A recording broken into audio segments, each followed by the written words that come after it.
तो आज है डे 12 20 डेज़ पांडास चैलेंज है। तो हमने पिछली वीडियो के अंदर देखा था कि हम अपने डेटा पे कैसे कंडीशन को अप्लाई करते हैं। तो इस वीडियो में हम देखेंगे कि हम अपने डेटा पे कैसे मल्टीपल कंडीशन को अप्लाई करते हैं यूजिंग बिटवाइज़ ऑपरेटर एंड हम ये भी समझेंगे कि हम यहाँ पर लॉजिकल ऑपरेटर का यूज़ क्यों नहीं कर रहे हैं। तो मैंने यहाँ पर numpy और pandas को इंपोर्ट कर लिया है एंड pd.read CSV से मैंने यहाँ पर एक CSV फाइल को यहाँ पे लोड कर लिया है। लेट्स से मैं क्या चाहता हूँ कि ये जो मेरा रैंक है वो 5 से ग्रेटर देन एंड 13 से लेस देन इसके बीच की सारी जो रैंक है वो यहाँ पे प्रिंट हो। तो मुझे सिंपली लिखना है df and square bracket and इसके अंदर मैं अपनी कंडीशन लिखूंगा। तो मुझे फिर से लिखना है df एंड इसके अंदर कॉलम का नेम। तो मेरे कॉलम का नेम है रैंक, ठीक है। एंड जो रैंक हो वो हो 5 से ग्रेटर के।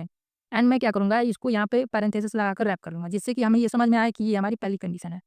एंड मुझे दूसरी कंडीशन लिखनी है तो मैं पैरेंथेसिस लिखूँगा एंड इसके अंदर मैं फिर से लिखूँगा डीएफ एंड इसके बाद कॉलम का नेम। तो कॉलम का नेम है रैंक, ठीक है।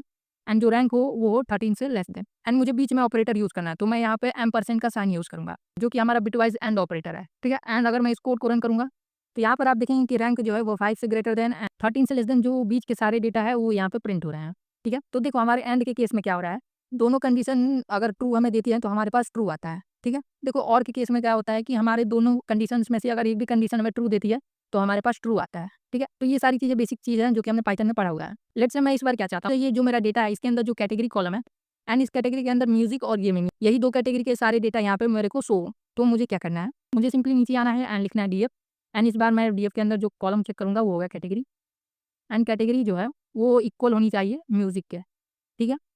एंड मैं इसको भी पैरेंथेसिस लगाकर रैप कर लूँगा जिससे कि मुझे पता चल सके कि ये मेरी पहली कंडीशन है। एंड मुझे बिटवाइज़ और का यूज़ करना है तो मुझे ये पाइप वाला साइन यूज़ करना है एंड मैं दूसरी कंडीशन मैं यहाँ पे लिख दूँगा जो कि है डीएफ एंड डीएफ के अंदर कैटेगरी एंड जो कैटेगरी है वो होनी चाहिए गेमिंग, ठीक है। तो इन दोनों कंडीशंस में से अगर एक भी कंडीशन हमें ट्रू देती है तो हमारे पास ट्रू आएगा। तो अगर मैं ये आपको ये डेटा प्रिंट कर रहा हूँ तो यहाँ पर आप देखेंगे कि मेरे डेटा के अंदर सारी जो कैटेगरीज़ हैं वो या तो म्यूज़िक कैटेगरी की हैं या फिर गेमिंग कैटेगरी की हैं। केवल यही 2 कैटेगरीज़ हमारे लिए यहाँ पे शो हो रही हैं, ठीक है। तो आपके माइंड में ये भी क्वेश्चन आ रहा होगा कि हम यहाँ पे लॉजिकल ऑपरेटर का यूज़ क्यों नहीं कर रहे हैं, ठीक है। अगर मैं यहाँ लॉजिकल और का यूज़ करूँ जो कि ये हमारा लॉजिकल और, अगर मैं इसको रन करूँगा तो हमारे पास आएगा एरर। तो यहाँ पर हमारे पास आएगा एरर एंड ये एरर क्यों आ रहा है, देखो जो हमारे लॉजिकल ऑपरेटर होते हैं वो हमें सिंगल बूलियन वैल्यू रिटर्न करते हैं बट हम पांडास के अंदर सीरीज़ के साथ वर्क करते हैं, इसलिए हमें यहाँ पे बिटवाइज़ ऑपरेटर का यूज़ करना पड़ता है। अगर हम बिटवाइज़ ऑपरेटर का यूज़ नहीं करेंगे तो हमारे पास एरर आएगा।